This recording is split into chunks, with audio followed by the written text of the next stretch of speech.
اب حدیث شریف میں آتا ہے رسول اللہ صلی اللہ علیہ وسلم نے فرمایا کہ پانچ چیزوں سے پہلے غنیمت سمجھو۔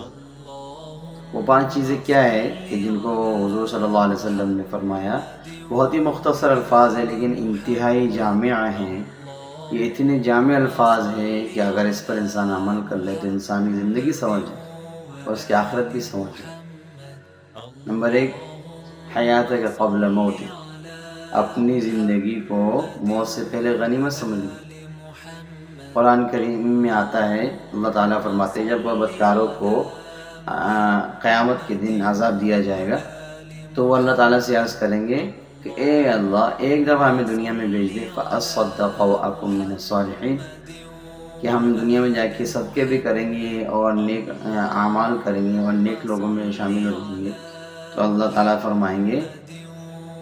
کہ وَلَن يُؤَخِّرَ اللَّهُ نَفْسًا إِذَا جَاءَ أَجَلُهَا، اب تمہیں مہلت نہیں دی جائے گی، جو مہلت دینی تھی وہ دے دی، ختم، اب تم دوبارہ دنیا میں نہیں جا سکتے، زندگی تمہیں ایک دفعہ ملی تھی وہ ختم ہو گئی۔ اور دوسری جگہ میں اللہ فرماتے ہیں اولم نعمرکم ما یتذکر فیہ من تذکر، کیا تمہیں میں نے اتنی عمر نہیں دی کہ تم دنیا میں جا کے نصیحت حاصل کرتے اور اچھے اعمال کرتے اور اللہ تعالیٰ کو راضی کرنے والے اعمال کر لیتے، پر تم نے نہیں کیا، اب تم دنیا میں واپس نہیں جا سکتے۔ اسی لیے اللہ کے رسول نے فرمایا اپنی زندگی کو موت سے پہلے غنیمت سمجھ لو۔ اسی لیے منع فرمایا حدیث شریف میں کہ موت کو نہیں مانگو، کیونکہ یہ دنیا کی زندگی جو تمہیں ملی ہے یہ دوبارہ نہیں ملے گی۔ اسی دنیاوی زندگی میں ہی اچھے اعمال کرنے ہیں اور اسی میں ہی اب ابد الآباد زندگی کے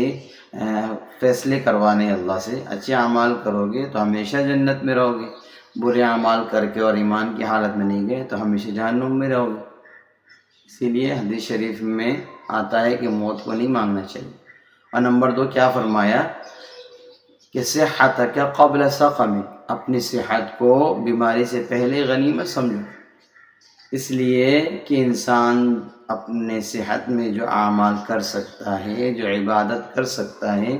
جو اللہ کے لیے قربانیاں دے سکتا ہے، وہ بیماری میں نہیں دے سکتا۔ بیماری میں تو انسان دوسروں کا محتاج ہوتا ہے، وہ خود اپنے جسم کو سنبھال نہیں پاتا، وہ اپنے جسم کو خود جو ہے بوجھ نہیں اٹھا پاتا، وہ دوسروں کے کندھوں کا محتاج بن جاتا ہے، وہ بستر پہ لیٹ جاتا ہے، اس کی جسم کی طاقت ختم ہو جاتی ہے، وہ اچھے عمل کر ہی نہیں سکتا۔ اسی لیے اپنی صحت کو بیماری سے پہلے غنیمت سمجھو۔ اور نمبر تین کیا فرمایا کہ اپنی جوانی کو بڑھاپے سے پہلے غنیمت سمجھو، کیونکہ انسان جو جوانی میں عبادت کر سکتا ہے وہ بڑھاپے میں نہیں کر سکتا۔ بڑھاپے میں آ کر اگر عبادت کرتا ہے اور مسجد میں جا کے بیٹھا رہتا ہے، لمبی لمبی نمازیں پڑھتا ہے تو کون سا تیر مار لیا؟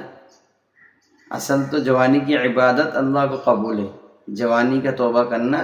شیوائے پیغمبری ہے۔ ایک شعر میں فارسی شعر ہے کہ جوانی کی عبادت کرنا، جوانی میں توبہ کرنا، یہ تو شیوائے پیغمبری ہے۔ جیسا کہ یوسف علیہ السلام کا قصہ ہے کہ ان کو دعوت کی طرف دی جا رہی ہے، دعوت کی طرف بلایا جا رہا ہے، لیکن پھر بھی وہ کیا فرما رہے ہیں، وَأَحْسَنَ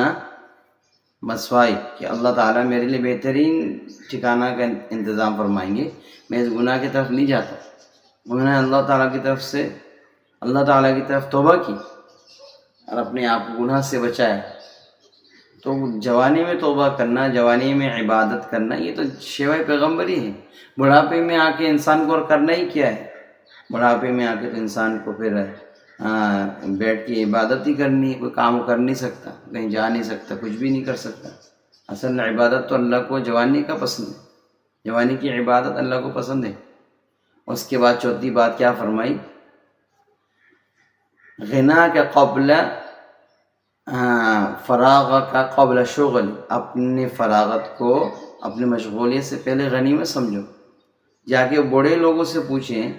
کہ وہ کس قدر مجبور ہے، کس قدر وہ بیچارے لاچار ہیں کہ وہ عبادت چاہ کے بھی نہیں کر سکتے۔ اب اگر انسان کو جو انسان ویسے انسان بیزی ہوتا ہے، مصروف ہوتا ہے، ملازمت میں بیزی ہے، تجارت میں بیزی ہے، بزنس میں بیزی ہے، اپنے فیملی کے کام کاج میں بیزی ہے، تو ان تمام معاملات سے انسان کو وقت فراغت اس کو مل جاتا ہے، تو اس فراغت کے اندر اللہ کی عبادت کرنی چاہیے، اس لیے کہ ایک سبحان اللہ پڑھنے سے اس کا نام اعمال بھر جاتا ہے۔ ایک سبحان اللہ کا جو ثواب ہے پوری دنیا سے زیادہ ہے، کتنی بڑی بات ہے۔ تو اپنی فراغت کو مشغولیت سے پہلے غنیمت سمجھنا ہے، کیونکہ انسان جب مشغول ہو جائے گا، بیزی ہو جائے گا، بیمار پڑا رہے گا، بستر میں پڑا رہے گا، وہ چاہ کے بھی عبادت نہیں کر سکتا، وہ گڑ گڑائے گا، تل ملائے گا، تڑپے گا کہ میں عبادت کروں، میں نماز کے لیے کھڑے ہو جاؤں، میں جو ہے قرآن پڑھ لوں، میں ذکر اذکار کر لوں، لیکن وہ کر نہیں سکتا۔ ایک بزرگ کے بارے میں آتا ہے، وہ فرماتے ہیں کہ ایک اللہ والے کو خواب میں موت قبض کرنے والے فرشتے کی زیارت ہو، تو انہوں نے پوچھا، اس بزرگ نے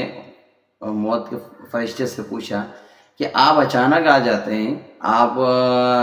جب کسی کا روح قبض کرنے کا آپ ارادہ کرتے تو آپ اچانک آ جاتے ہیں، بتا کے نہیں آتے، حالانکہ عزیز سزا کو سزا دینے والے کو پہلے بتایا جاتا ہے، پہلے اس کو نوٹس دیا جاتا ہے کہ تاکہ جو ہوشیار ہو جائے، لیکن آپ اچانک آ جاتے ہیں۔ تو موت کے فرشتے نے فرمایا کہ اے اللہ کے بندے، میں اس کو کئی بار نوٹس دیتا ہوں، کبھی اس کو بیماری کے ذریعے سے نوٹس دیتا ہوں، کبھی اس کو پریشانی کے ذریعے سے نوٹس دیتا ہوں، کبھی اس کے صحت کے گر جانے کی وجہ سے نوٹس دیتا ہوں، کبھی دیگر اس کے معاملات سے اس کو نوٹس دیتا ہوں، لیکن نوٹس دینے والے کو نوٹس لگتا ہی نہیں ہے، وہ نوٹس لیتا ہی نہیں ہے، تو میں کیا کروں؟ تو فرشتہ، موت کا فرشتہ آنے سے پہلے وہ کئی بار اس کو نوٹس دیتا ہے، لیکن ہم لوگ